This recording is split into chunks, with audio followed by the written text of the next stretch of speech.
I stood at the back of Courtroom 7B, watching my son plead guilty to crimes he didn't commit. The judge hadn't noticed me yet.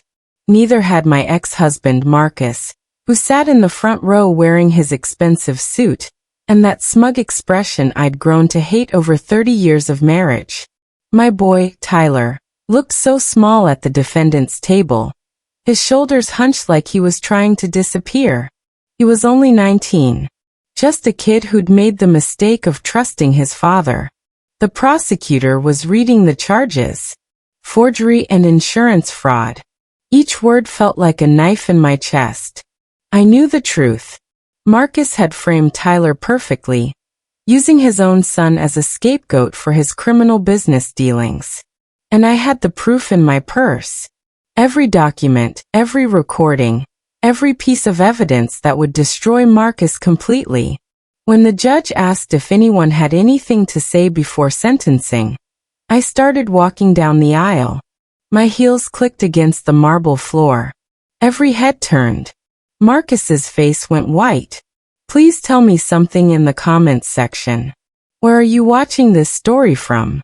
And take a moment to like and subscribe to the channel, because every day there's a real story that will shake your heart. The judge looked up from his papers, his eyes widening in recognition.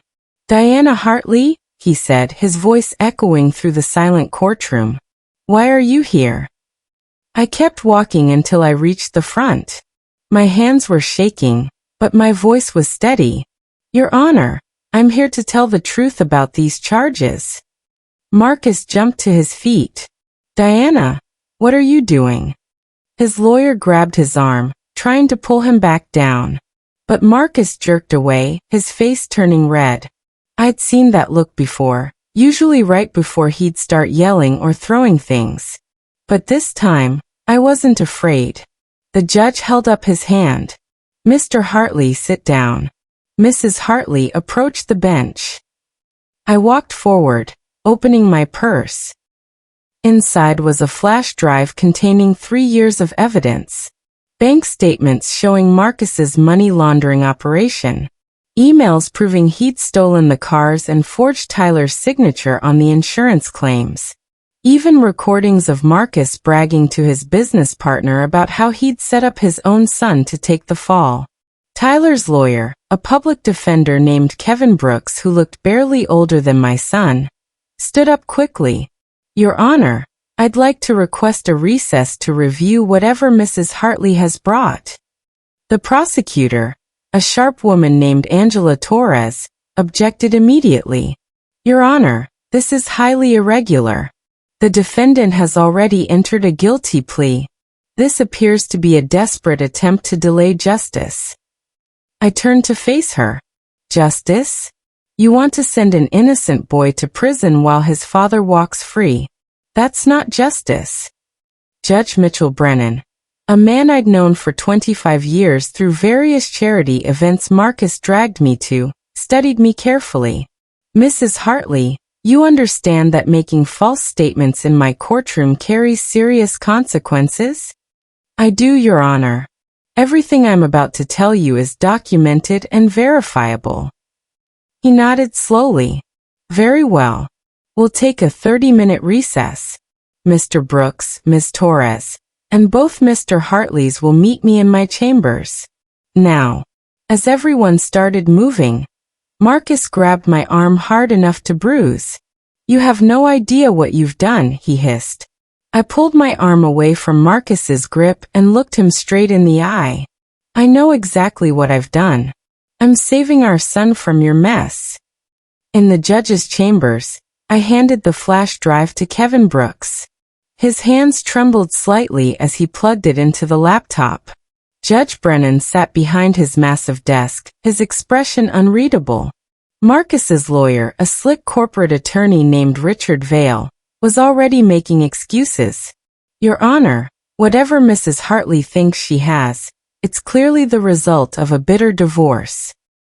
She's been unstable since Mr. Hartley filed for separation 6 months ago. That lie made my blood boil. I'd filed for divorce, not Marcus. after I discovered his criminal activities and refused to stay silent anymore. Unstable, I said quietly. Is that what Marcus told you? Did he mention that I have a master's degree in accounting?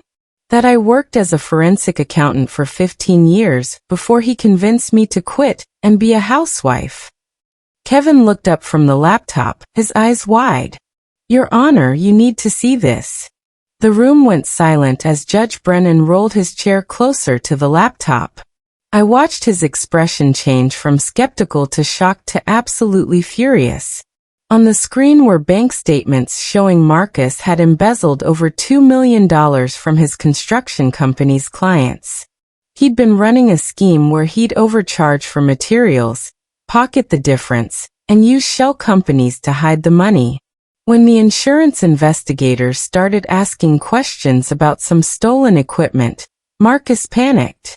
He'd staged the theft of 3 luxury cars from his own dealership lot, then forged Tyler's signature on the insurance claims to make it look like our son was running a theft ring.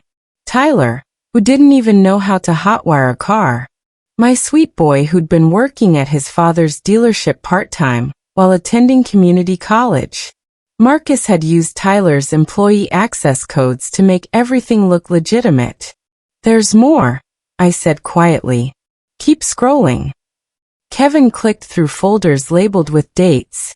There were emails between Marcus and his business partner, a man named Vincent Shore, discussing exactly how they'd frame Tyler. One email made me sick every time I read it. Marcus had written, Tyler's young and stupid. He'll take a plea deal to avoid trial. 2 years maximum security. He'll be out in 1 with good behavior. By then, the insurance investigation will be closed, and we'll be clear. If he refuses to take the plea, I'll testify against him myself. He's my son. They'll believe me. Vincent had replied, cold but smart. The kid's always been soft. He'll cave. I'd found those emails 3 weeks ago while looking for tax documents in Marcus's home office. He'd been sloppy, leaving his computer unlocked when he went to shower. At first, I couldn't believe what I was reading. My husband was willing to send our only child to prison to save himself. But the evidence was overwhelming. Every document confirmed what I'd suspected for months. Marcus wasn't just a successful businessman. He was a criminal who'd built his empire on fraud and theft. Judge Brennan finally looked up from the screen, his face carved from stone. Mr. Hartley, do you have anything to say? Marcus had gone pale, but he tried to recover. Diana has clearly fabricated these documents.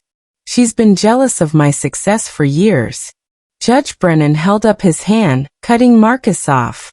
Mr. Hartley, I've been a judge for 23 years. I know fabricated evidence when I see it. This is not fabricated. He turned to Richard Vale. Mr. Vale, I suggest your client stop talking immediately. Marcus's lawyer looked like he wanted to crawl under the desk. Your Honor, I had no knowledge of any of this. My client assured me that his son was guilty and that all evidence pointed to him. I'm sure he did, Judge Brennan said dryly. He looked at Angela Torres. Miss Torres, did your office thoroughly investigate Marcus Hartley's potential involvement in these crimes? The prosecutor shifted uncomfortably. Your Honor, Mr. Hartley was cooperative throughout our investigation. He provided evidence against his son voluntarily. We had no reason to suspect him. You had no reason to suspect that a father turning in his own son might have ulterior motives? Judge Brennan's voice was sharp. That's a massive oversight, counselor. I felt a small surge of satisfaction watching Angela squirm. She'd been so confident during the plea hearing, so certain Tyler was guilty. She hadn't bothered to dig deeper. Judge Brennan stood up and walked to the window overlooking the city. For a long moment he said nothing. Then he turned back to face us. Here's what's going to happen. Tyler Hartley's guilty plea is withdrawn immediately. All charges against him are dismissed. Ms. Torres, your office will open a full investigation into Marcus Hartley's business dealings, starting with everything on this flash drive. Marcus shot to his feet. You can't do this. I have rights. Sit down, Mr. Hartley, Judge Brennan said coldly. You should also know that I'm issuing a warrant for your arrest right now. Bailiff. The door opened and 2 uniformed officers entered. Marcus's face went from pale to red to purple. This is insane. Diana is lying. She's always been jealous that I was successful and she wasn't. That old accusation didn't hurt anymore. I'd spent years believing I wasn't good enough, wasn't smart enough, wasn't successful enough. Marcus had spent our entire marriage making me feel small. But I wasn't small anymore. Marcus, I said quietly. I found the offshore accounts too. All 7 of them. The color drained from Marcus's face completely. Those offshore accounts were his escape plan. Over $4 million hidden in banks across 3 countries. Money he'd been planning to access after Tyler went to prison, and the insurance investigation closed. Money he thought I'd never find. But I'd spent 3 weeks piecing together his financial empire. Every shell company, every fake invoice, every fraudulent transaction. I'd even found the fake passport he'd hidden in his office safe. The one with his photo but a different name. He'd been planning to disappear once Tyler was convicted, leaving me with nothing but debt and shame. Judge Brennan nodded to the bailiffs. Marcus Hartley, you're under arrest for fraud, embezzlement, insurance fraud, and conspiracy. You have the right to remain silent. As they handcuffed Marcus, he looked at me with pure hatred. You've destroyed everything. I gave you a good life. A nice house, money, status. This is how you repay me. I met his eyes steadily. You tried to destroy our son. Did you really think I'd stay silent? They let him out, still protesting. Richard Vale gathered his papers quickly, muttering about needing to contact Marcus's criminal defense attorney. After Marcus was gone, Judge Brennan sat back down heavily. He suddenly looked very tired. Mrs. Hartley, how long have you known about your husband's criminal activities? 3 months, I answered honestly. I started suspecting something was wrong about 6 months ago when Marcus became secretive about money. Then Tyler was arrested, and Marcus was so eager to have him plead guilty. That's when I knew something was very wrong. Kevin Brooks was still staring at the laptop screen. Mrs. Hartley, why didn't you go to the police immediately? I tried, I said, remembering that awful day. 2 months ago, I went to the police station with printed copies of the bank statements. The officer I spoke to told me it was a domestic dispute, and I should hire a divorce lawyer. He wouldn't even look at the evidence. Judge Brennan's jaw tightened. What was the officer's name? Detective Howard Banks. I'll be having a conversation with Detective Banks and his supervisor, Judge Brennan said grimly. He turned to Angela Torres. Ms. Torres, I want a full report on how your office handled this investigation. How Tyler Hartley became your only suspect when the evidence clearly pointed to his father. Angela nodded, her professional mask back in place. But I could see the embarrassment in her eyes. She'd been so sure of Tyler's guilt that she'd never looked deeper. After she left, Judge Brennan asked Kevin and me to stay. Mrs. Hartley, Tyler will be released immediately. However, he's been in custody for 3 weeks. He's probably traumatized and definitely needs support. I know, I said softly. I've been visiting him every day, but they wouldn't let me tell him what I was planning. I was afraid Marcus had connections inside the jail who might warn him. Kevin closed the laptop carefully. Mrs. Hartley, your evidence is solid. With your testimony and these documents, the prosecutor will have an airtight case against your ex-husband. Ex-husband. The word felt strange. Marcus and I weren't officially divorced yet, but after today, that would change quickly. Judge Brennan stood and offered me his hand. What you did today took remarkable courage. Many parents wouldn't have been able to testify against their spouse, even to save their child. I shook his hand, surprised by the genuine respect in his voice. Marcus stopped being my spouse the moment he tried to destroy Tyler. An hour later, I stood in the jail's waiting area, my heart pounding. They told me Tyler was being processed for release. The last 3 weeks had been the worst of my life. Watching my son sit in a cell, knowing he was innocent, knowing his own father had put him there.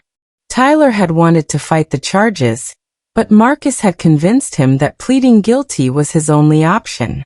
Told him the evidence was overwhelming, that a trial would bankrupt the family, that he might get 20 years if he lost. I'd almost told Tyler the truth a dozen times during my visits.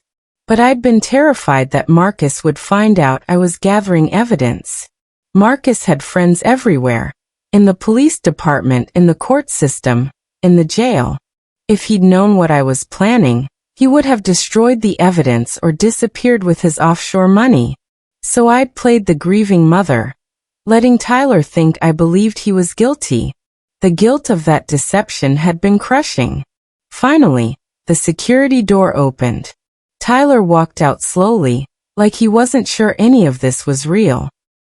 He was wearing the clothes he'd been arrested in 3 weeks ago. They hung loose on his frame. He'd lost weight. Mom. Tyler's voice cracked.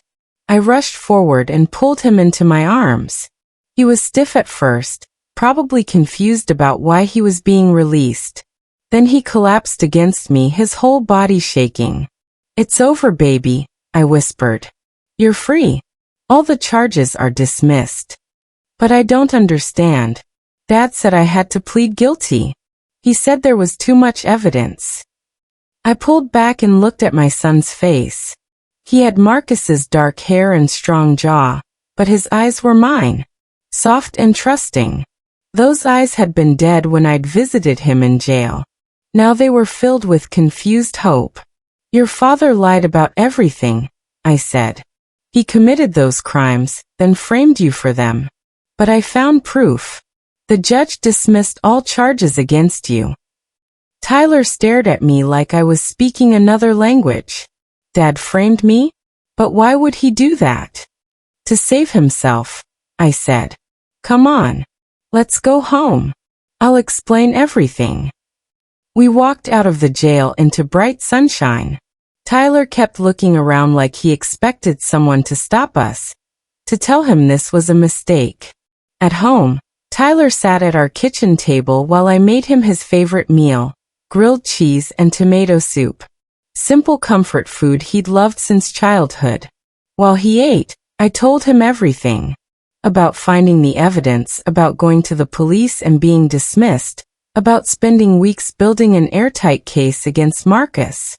Tyler listened in silence, his sandwich forgotten halfway through my explanation. When I finished, he just stared at his plate. "Dad really did all that?" His voice was small. "He was willing to let me go to prison?" "Yes," I said gently. "I'm so sorry, Tyler. I should have protected you better. I should have seen what kind of man your father was years ago." "You did protect me," Tyler said. "You saved me." He looked up, tears streaming down his face. "Mom, I was so scared. In jail, the other guys kept asking what I was in for. When I said fraud and theft, they laughed. Said I looked too soft for prison. Said I wouldn't last." My heart broke hearing the fear in his voice. "You never have to go back there. Never." We sat together for a long time. Tyler eventually finished eating, then went to take a shower. I heard him crying through the bathroom door. Over the next few days, the story exploded across local news. Prominent businessman frames own son, read the headlines.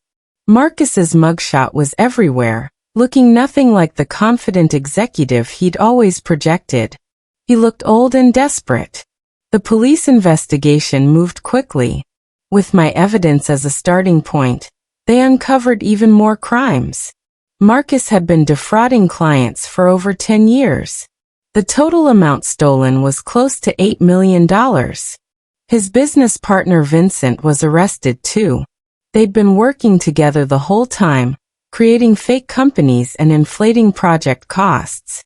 Dozens of clients who'd trusted Marcus with their construction projects discovered they'd been massively overcharged. Angela Torres called to apologize personally for not investigating Marcus more thoroughly. I relied too heavily on his cooperation, she admitted. I should have questioned why a father was so willing to testify against his own son. That should have been a red flag. I appreciated her honesty, but I was still angry. Tyler had spent 3 weeks in jail because she'd been lazy. Detective Banks, the officer who'd dismissed my evidence, was suspended pending review. 2 weeks after Marcus's arrest, his lawyer contacted me about the divorce. Marcus wanted to negotiate a settlement. He was offering me the house and half his remaining legitimate assets in exchange for me not testifying at his trial. I almost laughed when Richard Vale explained the offer. "Tell Marcus I'll see him in court," I said. "Every court. The divorce court and his criminal trial." Richard sighed. "Mrs. Hartley, my client is willing to be generous despite everything that's happened. He's offering you nearly $500,000. Marcus has $8 million in stolen money sitting in offshore accounts," I said. "He's facing 20 years in prison. And he thinks $500,000 will buy my silence. The offshore money will be seized," Richard explained. "What he's offering comes from legitimate business assets. Then he can keep his blood money," I said. "I don't want anything from him except his confession and a maximum sentence." After I hung up, Tyler asked me if I was sure about refusing the money. We were living on my savings, which wouldn't last forever. "I'm sure," I told him. "Some things matter more than money." Marcus's trial was scheduled for 3 months later. In the meantime, I had to figure out our future. The house was still in both our names, but Marcus couldn't afford the mortgage from jail. I couldn't afford it either on my savings alone. I started looking for work, updating a resume that hadn't been touched in 15 years. Most forensic accounting firms wanted recent experience, which I didn't have. But one small firm, owned by a woman named Patricia Lawson, called me in for an interview. Patricia was in her 60s with steel gray hair and sharp eyes. She reviewed my resume, then looked at me directly. "I followed your story in the news. What you did took serious investigative skills. Why did you stop working as an accountant?" "My husband convinced me our family needed me at home," I answered honestly.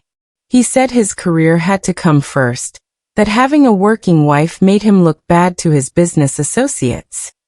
Patricia snorted. "Let me guess. He also controlled all the finances." "Yes. I had an allowance for household expenses. Everything else he handled."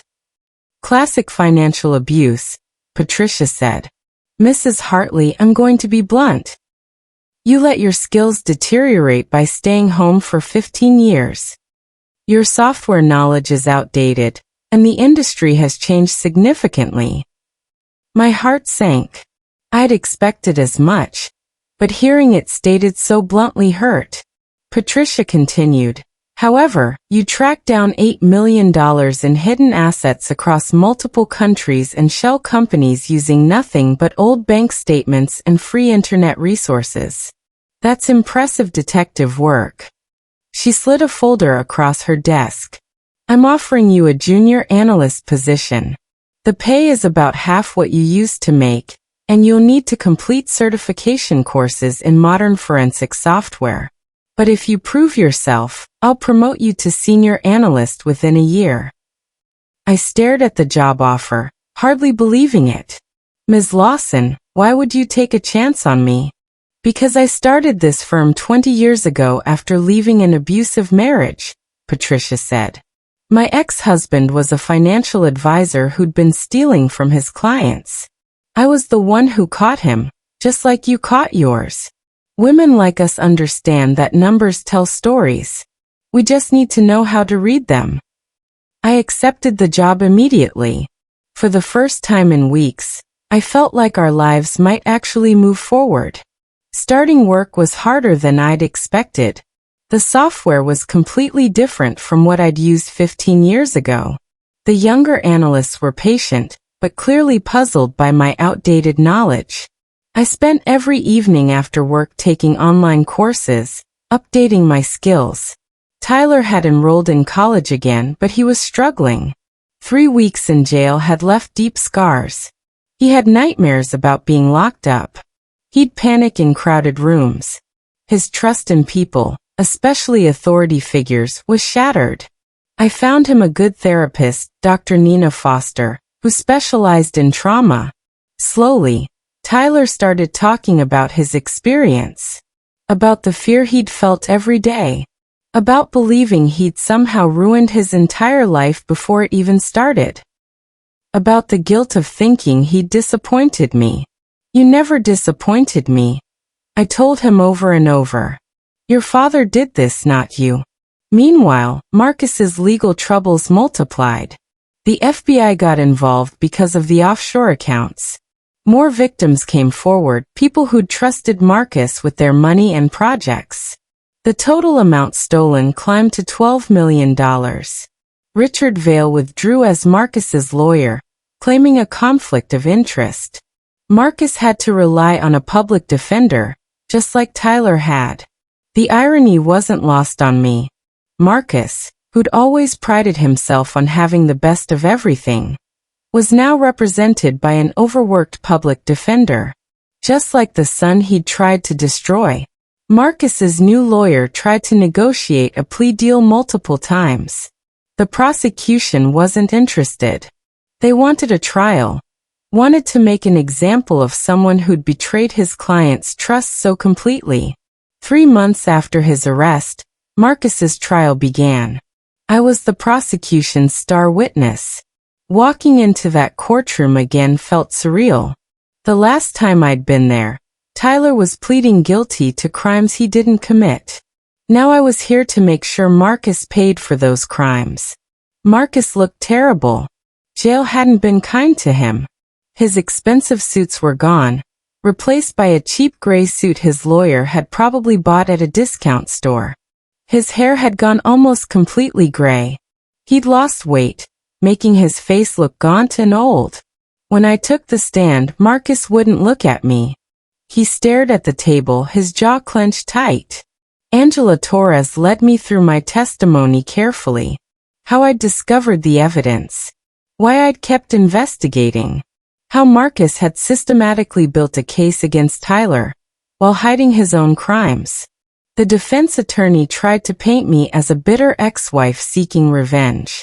Isn't it true, Mrs. Hartley, that you were angry when your husband filed for divorce? I filed for divorce, I corrected, after discovering his criminal activities. But you were angry, the lawyer pressed. Your husband was successful, and you'd given up your career.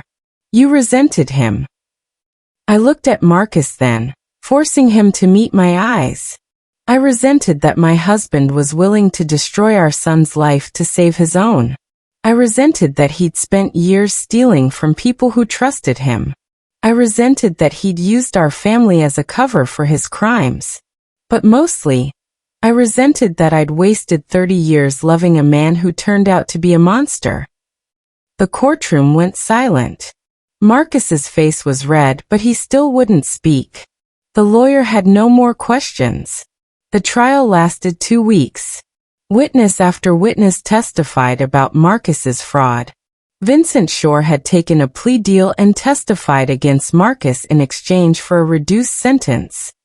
He described in detail how they'd set up the shell companies, how they'd inflated invoices, how they'd planned Tyler's frame-up. The jury deliberated for 6 hours. When they returned, Marcus finally showed emotion. His hands were shaking as the judge read the verdict. On the count of fraud in the first degree, we find the defendant guilty. On the count of embezzlement, guilty. On the count of insurance fraud, guilty. On all counts of conspiracy, guilty. Marcus's head dropped. His lawyer patted his shoulder, but there was nothing comforting about the gesture. Judge Brennan set the sentencing hearing for 2 weeks later. Marcus was led away in handcuffs, finally looking like the criminal he'd always been. Tyler had come to hear the verdict. As we left the courthouse, reporters swarmed us with questions. I'd gotten used to ignoring them over the past months. But Tyler surprised me by stopping. "My father tried to destroy my life to save himself," he said clearly. "But my mother saved me. She's the real hero of this story." The reporters loved that quote. It was on every news station that night. At Marcus's sentencing hearing, Judge Brennan was harsh. "Mr. Hartley, you betrayed everyone who trusted you. Your clients, your business associates, and most unforgivably, your own son. You showed no remorse and took no responsibility until you were caught." Marcus finally spoke. "Your Honor, I made terrible mistakes. I was desperate and made bad choices. But I never meant to hurt Tyler." Judge Brennan cut him off. "Mr. Hartley, you orchestrated an elaborate scheme to frame your 19-year-old son for your crimes. You were willing to let him go to prison for years. That wasn't a mistake. That was calculated evil." He sentenced Marcus to 18 years in federal prison. With good behavior, Marcus might be released when he was 75 years old. Tyler would be in his late 30s by then. After the sentencing, I felt empty rather than triumphant. Justice had been served, but it didn't undo the damage Marcus had caused. It didn't give Tyler back his innocence or erase the trauma of those 3 weeks in jail. We left the courthouse without speaking to reporters. At home, Tyler made us tea, a habit he'd picked up from Dr. Foster. "Mom," he said quietly, "do you think Dad ever really loved us?" I thought about that question carefully. I think Marcus loved himself more than he loved anyone else. Maybe he loved us in his own way, but not enough to put us first when it mattered. "I feel like I should be sadder," Tyler admitted. "He's my dad and he's going to prison for almost 20 years. But mostly I just feel relieved." "That's normal," I assured him. "You don't owe Marcus your grief or your forgiveness. What he did was unforgivable." Over the next year, our lives slowly stabilized. I got promoted to senior analyst at Patricia's firm, just as she'd promised. My work on Marcus's case had made me somewhat famous in forensic accounting circles. I even started getting calls from other firms offering jobs. Tyler thrived in college once his nightmares became less frequent. He changed his major from business, which Marcus had chosen for him, to social work. He wanted to help other people who'd been failed by the system. "Like that public defender who barely fought for me," Tyler explained. "Or like how the prosecutor didn't question why Dad was so eager to testify against me. People fall through cracks all the time. I want to help catch them." I'd never been prouder. Marcus wrote letters from prison. I returned them unopened. Tyler read a few before deciding he wasn't ready to forgive. "Maybe someday," he told Dr. Foster. "But not now. Maybe not ever." The divorce was finalized without Marcus's cooperation. Since he was in prison, the judge granted me everything by default. 3 years after Marcus's conviction, I stood in Patricia's office receiving another promotion. I was now a senior partner in the firm, specializing in cases involving family financial abuse. Patricia hugged me warmly. "You've come a long way from that woman who walked into my office with an outdated resume." "I had a good teacher," I said. Tyler graduated college the same month with honors. He'd been accepted to a master's program in social work with a full scholarship. At his graduation, he gave a speech about resilience and redemption. "My father tried to destroy my future," Tyler told the crowd. "But my mother showed me that one person's cruelty doesn't have to define your entire life. She taught me that truth and courage matter more than comfort and safety." I cried through the whole speech. After the ceremony, Tyler introduced me to his girlfriend, Zara, a kind young woman studying law.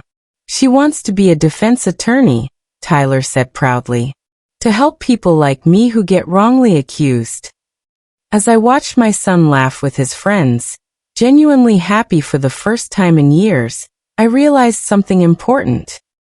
Marcus had tried to destroy us both, but instead he'd shown us what we were capable of surviving. That morning in the courtroom when Judge Brennan asked why I was there, I'd been terrified.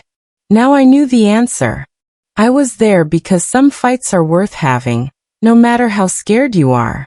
I was there because protecting the people you love matters more than protecting yourself. I was there because sometimes the only way to save someone is to be brave enough to tell the truth, even when that truth destroys everything you thought you knew. Marcus had spent 18 years teaching Tyler that success meant money and status at any cost. In 3 years, I taught him something different. That real success meant integrity, courage, and refusing to become the kind of person who sacrifices others to save yourself. Tyler would carry those lessons forward. And so would I.